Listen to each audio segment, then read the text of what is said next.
ಎರಡು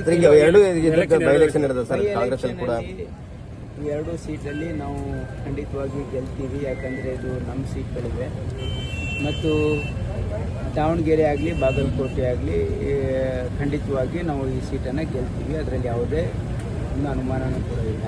ಭಾಳ ಸ್ಪಷ್ಟವಾಗಿ ಜನರ ಅಭಿಮತ ಇದೆ ಅಂತಕ್ಕಂಥದ್ದು ನನಗೆ ಇರ್ತಕ್ಕಂಥ ಮಾಹಿತಿ.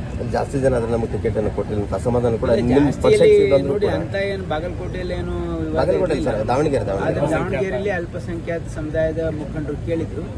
ಬಟ್ ಈಗ ಪಕ್ಷ ಒಂದು ನಿರ್ಣಯ ಮಾಡಿದೆ. ಯೂಶಲಿ ನಮ್ಮಲ್ಲಿ ಪದ್ಧತಿ ಏನಿದೆ ಅಂದರೆ ಯಾರ ಮನೆಯಲ್ಲಿ ಏನಾದರೂ ಅವರು ಸಾವಾದರೆ ಅವರು ಮನೆಯವರಿಗೆ ಟಿಕೆಟ್ ಕೊಡ್ತಕ್ಕಂಥದ್ದು ಇದು ಭಾಳ ವರ್ಷಗಳಿಂದ ಒಂದು ನಡ್ಕೊಂಡು ಬಂದಿರತಕ್ಕಂಥ ಒಂದು ಪ್ರಥಾ ಆಗಿದೆ ಕಾಂಗ್ರೆಸ್ ಪಕ್ಷದಲ್ಲಿ. ಹಾಗಾಗಿ ಆ ಮೃತರ ಮನೆತನಕ್ಕೆ ಗೌರವ ಕೊಡಬೇಕು ಅಂತಕ್ಕಂಥ ಒಂದು ಭಾವನೆಯಿಂದ ಈ ಟಿಕೆಟನ್ನು ಕೊಟ್ಟಿದ್ದಾರೆ. ಬೇರೆ ಎಲ್ಲರನ್ನ ಮನವೊಲಿಸಲಾಗಿದೆ. ನೀವೆಲ್ಲ ನೋಡಿದ್ದೀರಿ, ಪೈಲ್ವಾನ್ ಅವರು ಕೂಡ ಈಗ ಕಂಟೆಸ್ಟಿಂದ ರಿಟೈರ್ ಆಗಿದ್ದಾರೆ. ಕಾಂಗ್ರೆಸ್ ಪಕ್ಷದ ಅಭ್ಯರ್ಥಿಗೆ ಸಪೋರ್ಟ್ ಮಾಡ್ತಾ ಇದ್ದಾರೆ. ನಾಯಕರೇನೋ ರಿಟೈರ್ ಆಗಿದ್ದಾರೆ ಸರ್. ಆ ಸಮುದಾಯ ಅಸಮಾಧಾನ ಇರೋದು ಹಾಗೇನಿಲ್ಲ.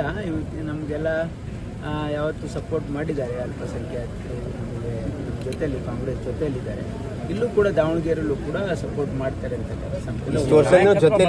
ಗೊಂದಲ ಇದ್ರ ಮೇಲೆ ಏನಾದರೂ ಉಪಚುನಾವಣೆ ಪರಿಣಾಮ ಬೀರ್ಬೋದು? ಯಾವ ಗೊಂದಲನೇ ಇಲ್ಲ. ಅದು ಎಲ್ಲ ಗೊಂದಲ ಎಲ್ಲ ಮಾಧ್ಯಮ ಸೃಷ್ಟಿ ಅಲ್ಲ ಸರ್. ಅವರು ಹೈಕಮಾಂಡ್ ಹೇಳಿದ್ರೆ ಇನ್ನೂ 2 ಬಜೆಟ್ ಅನ್ನು ಮಂಡಿಸ್ತೀನಿ ಸಿದ್ದರಾಮಯ್ಯ ಬಹಳ ಸ್ಪಷ್ಟವಾಗಿ ಸಿದ್ದರಾಮಯ್ಯ ಅವರು ಹೇಳಿದ್ದಾರೆ. ಅವರು ಇದನ್ನ ತೀರ್ಮಾನ ಹೈಕಮಾಂಡ್ ಮಾಡ್ತದೆ ಅಂತ ಬಹಳ ಸ್ಪಷ್ಟವಾಗಿ ಹೇಳಿದ್ದಾರೆ. ಅದು ಇಬ್ರು ನಾಯಕರು ಹೇಳಿದ್ದಾರೆ. ಅದಕ್ಕೆ ಪಕ್ಷದಲ್ಲಿ ಏನೋ ಗೊಂದಲ ಇಲ್ಲ, ಸರ್ಕಾರದಲ್ಲಿ ಯಾವುದೂ ಗೊಂದಲ ಇಲ್ಲ. ಗೊಂದಲ ಇರ್ತಕ್ಕಂಥದ್ದು ಮಾಧ್ಯಮದಲ್ಲಿ ಸೃಷ್ಟಿ. ನಮ್ಮ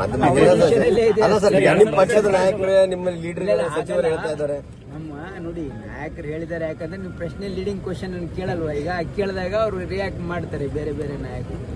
ಹಾಗಾಗಿ ಪಕ್ಷದಲ್ಲಿ ಏನೋ ಗೊಂದಲ ಇಲ್ಲ, ಬಹಳ ಸ್ಪಷ್ಟತೆ ಇದೆ.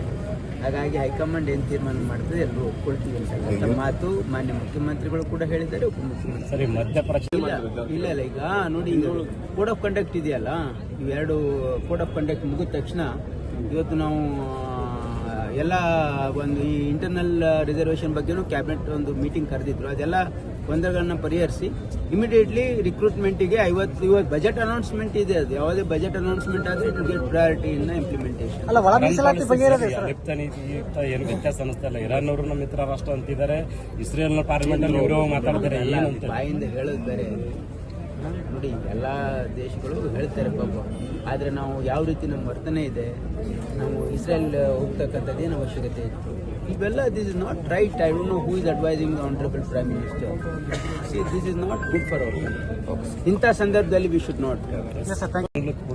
ಅದು ಖಂಡಿತವಾಗಿಯೂ ಕೂಡ ನಮ್ಮ ಜನರಿಗೆ ಕಷ್ಟಕ್ಕೆ ಸಿಲುಕ್ತಕ್ಕಂಥ ಕೆಲಸ ಆಗಿದೆ.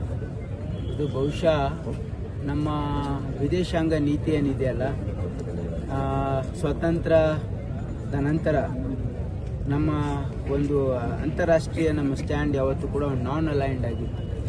ಯಾವುದೇ ದೇಶಕ್ಕೆ ನಾವು ಯಾವುದೇ ರೀತಿಯಿಂದ ನಾವು ಅಲೈನ್ ಆಗೋದಿಲ್ಲ. ನಾವು ಸ್ವತಂತ್ರವಾಗಿ ಎಲ್ಲ ದೇಶದ ಸ್ವಾತಂತ್ರ್ಯವನ್ನು ಗೌರವಿಸ್ತಕ್ಕಂಥದ್ದು ಇದು ನಮ್ಮ ಪರಂಪರೆಯೂ ಕೂಡ ಇದೆ. ಇದು ನಮ್ಮ ದೇಶದ ನೀತಿಯೂ ಕೂಡ ಆಗಿತ್ತು. ಆದರೆ ಇತ್ತೀಚಿನ ದಿನಗಳಲ್ಲಿ ಭಾರತ ಸರ್ಕಾರ ಆ ನೀತಿಯಿಂದ ಡಿವಿಯೇಟ್ ಆಗಿ ಇವತ್ತು ಅವರು ಏನು ಫಾರಿನ್ ಪಾಲಿಸಿಯನ್ನು ಪರ್ಸ್ಯೂ ಮಾಡ್ತಾ ಇದ್ದಾರೆ, ಇದು ನಮ್ಮ ದೇಶಕ್ಕೆ ಮಾರಕ ಅಂತಕ್ಕಂಥದ್ದು, ಸರಿಯಾಗಿರ್ತಕ್ಕಂಥದ್ದಲ್ಲ ಅಂತಕ್ಕಂಥದ್ದು ಜನಾಭಿಪ್ರಾಯ ಕೂಡ ಆಗಿದೆ.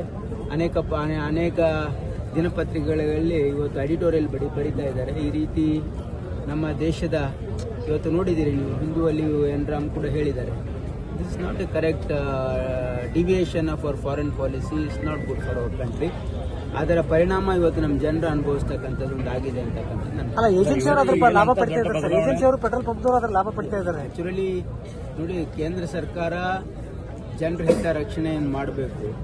ತನ್ನ ಕೆಲಸದಲ್ಲಿ ವಿಫಲರಾದ್ರೆ ಇವತ್ತು ಬೇರೆ ಬೇರೆ ಏಜೆನ್ಸೀಸ್ ಅದರ ಲಾಭ ಪಡೀಲಿಕ್ಕೆ ಪ್ರಯತ್ನ ಮಾಡ್ತಾರೆ. It is not in public interest.